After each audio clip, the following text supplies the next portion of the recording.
Okay, so this is the weekly project number 3, which is based on the theory of linear elasticity, and the objective is to calculate horizontal stresses as a function of depth. In order to do that, we're going to use the data from a vertical well in which we have mass density and the slowness of P and shear wave velocity. And we're going to use that in order to calculate with density the vertical stress. In addition, in that file, we also have pore pressure, so we're going to be able to calculate effective stress. And with the P and wave slowness and the density, we're going to calculate the stiffness of the formation, and together with the stiffness and what are called tectonic strains, we're going to calculate those horizontal stresses. All right, so the first thing that you have to do is to download this file, which is called Lost Hills, and you are gonna find it as an Excel file and as just a text file. It depends on what software you are using. So probably you can go ahead and download that file so you can get started as we discuss this problem. I'm gonna go ahead and download this.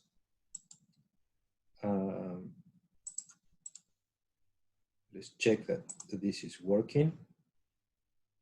Okay, download, open. And again, I'm gonna do it with Excel just to be a little bit more interactive. But I strongly encourage that you do this in Python or MATLAB. All right, this is what the file is going to look like. And here, we're going to assume this is a perfectly vertical well. And we have depth, reservoir pressure or pore pressure. The second column is just pore pressure. Mass density, slowness of the compression wave, slowness of the shear wave, and porosity. So let's see a little bit of the theory of what we need to do before we start playing with the data. All right, this is summarized here in my undergraduate notes in point 334. And later on, we're going to see similar applications for an isotropic medium. These are not here, but the procedure is the same. The first thing that we do is to calculate total vertical stress. And most of you already know how to do that.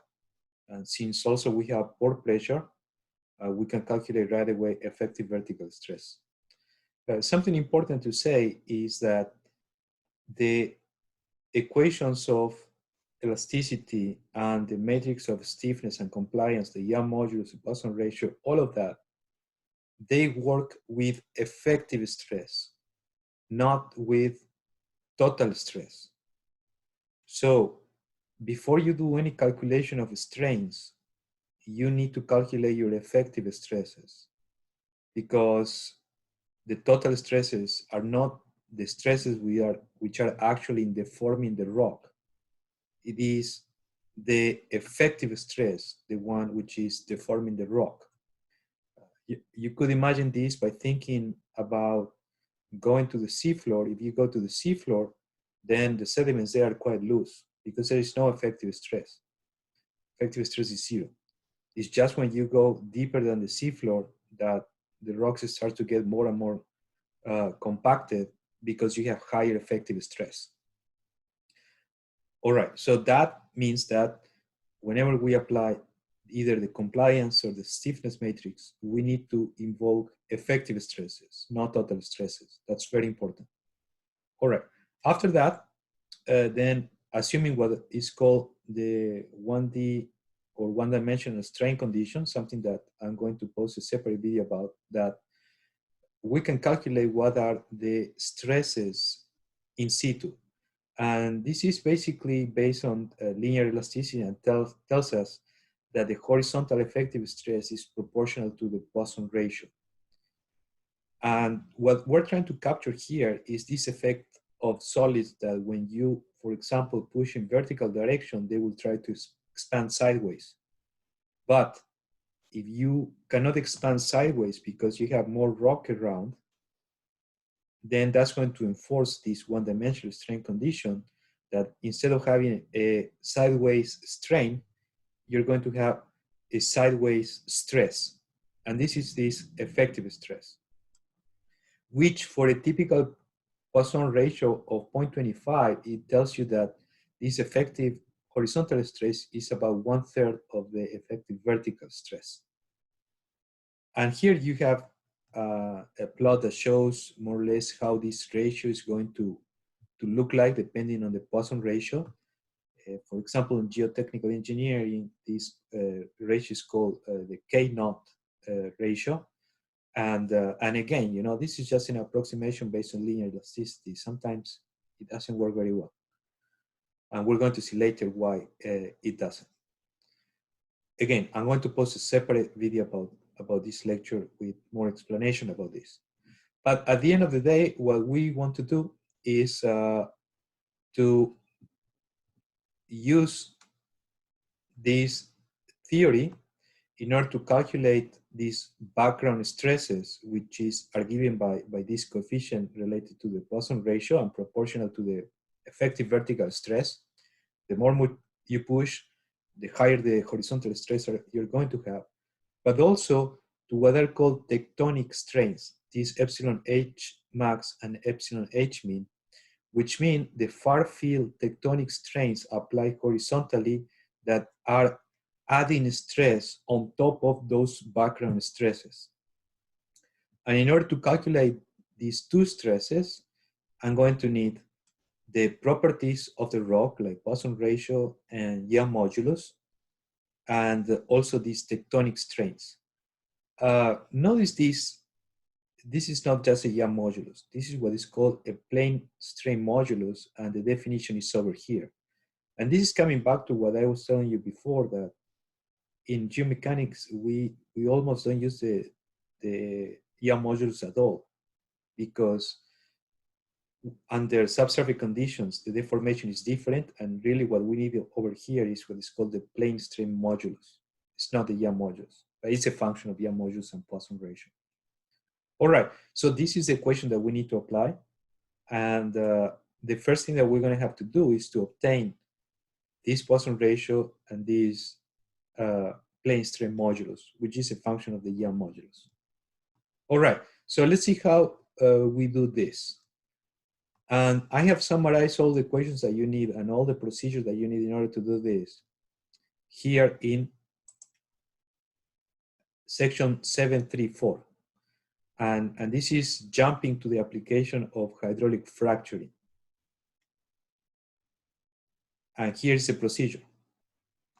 So the first thing that you have to do is to convert your slowness to velocities. Let's do that.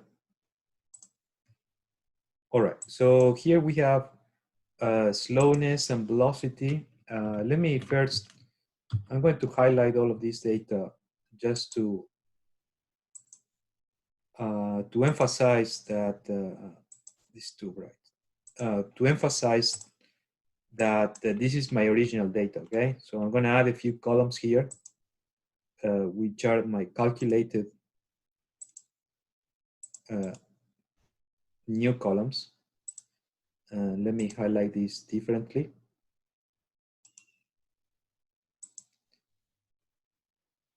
Let's use blue, light blue, where I'm going to calculate first VP.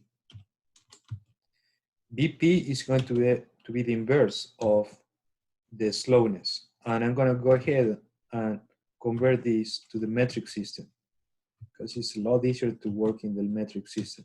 We can convert back later this to the field units. And also for the shear wave velocity. Okay. So the P wave then is going to be the inverse of the slowness. So it's the inverse of this. But also keep in mind that we need to do some unit conversion in order to calculate it in the metric system. So here I have microsecond per foot. So when I invert it, that's going to be feet per second, and one foot is 0.348 meters, and 1 microsecond in seconds is 0.00. Let me make sure that I have the right number of zeros. I think this is correct. So 5 zeros and the 1, 1 to 10 to the minus 6. And I think this should do the work. And I get the number. Now this is VP, and it makes sense because usually the sonic velocities are in the order of 1,000 meters per second or more. This is actually relatively soft rock. If you notice, the density is relatively low, porosity is relatively high, so the velocity is a little bit low, but it makes sense for this example. All right, so let me copy all of these. I have VP, and same thing for VS. All right, I'm just using now the slowness for the shear wave. I have VS. And now that I have VP and VS, I can go to the next step. We're going to see later on that with VP and VS, we can calculate what is the Young modulus and the Poisson ratio for that P wave and shear wave, assuming the solid is isotropic. And these are the equations that allow you to do that. So the next step would be to calculate these two. And you have density, you have the two waves, you can do that, right? So I'm not going to do it. You should do that, but I'm just going to write it over here. So here you will calculate the dynamic Young modulus, and this is going to have units of pascals. And here you're going to have the Poisson ratio. Sometimes Poisson ratio, it's just goes by PR. It's just easier to write PR instead of the Greek variable, or just writing a new. So, and this has no units. And let me change the color of this. Okay. Just one warning about the dynamic Young modulus and the Poisson ratio. Well, but for the Poisson ratio, there is really no warning because it's a dimensionless quantity. So here, when you take the ratios of the squares of velocities, then here you're just going to get something without dimension. But for the Young modulus, it's not the same. If you are using velocities in meters per second, you should use your density in kilograms per meter squared to be in the basic metric system. So you will have to multiply this density times 1,000. When you multiply the density in kilograms per meter cube times the velocity in meter per second squared, well, you're going to obtain pascals, okay? And then you can change that to something else, but for now, I recommend you just keep it in pascals. All right, the next step is to do a conversion, what is called the dynamic to static conversion, and this takes into account that many times the modulus measured with waves is actually higher than the real modulus of the rock in situ for some of the applications that we're interested, especially in calculating these in situ stresses. So we're going to empirically decrease this Young modulus by a quantity, which, for example, in the case that you have to solve, you're going to apply 0.65. After that, then that you have now the static modulus for the Poisson ratio, just keep it the same. You can calculate the plane strain modulus, which I saw it right over here. Now with the plane strain modulus and static, So probably here you're going to have the static modulus, and later on you're going to have your plane strain modulus. It's also going to be in pascals. And after that, you can start calculating the stresses. All right. So you have density and you have depth. You can assume that everything above this point or this depth has the same density as this point, 1.87. So you can calculate total vertical stress. I'm going to do this with another color. Now we're calculating stresses.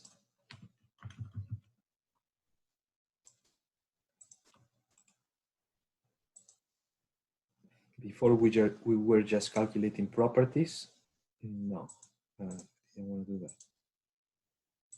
Okay, vertical stress, that will be in, you will get it from your equation in any units you want, okay? But I'm just gonna write here PSI, just to make it simpler. In PSI, but then you have sigma V, because you need to subtract pore pressure to that, and let's say in PSI. And the last thing that you have to do is, assuming these tectonic strains that you have over here, and using these equations that you have right there, you already have Poisson ratio, you already have effective vertical stress point by point. You have the tectonic strains, which are given over here. And you have the plane strain modulus. The only thing left to do is to calculate these two effective stresses, sigma H max and sigma H min.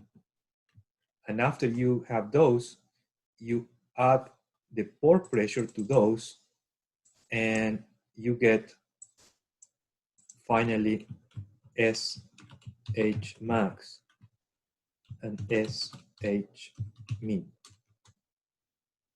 And this is the end of the problem. And you just plot all of this, and the problem is solved.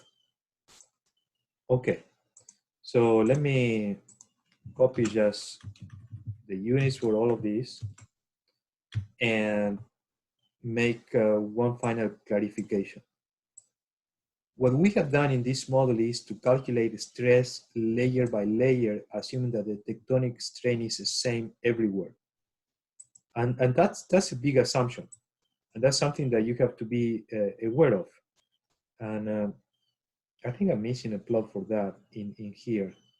But I usually have it in my notes. When I talk about this more in detail, you'll see that.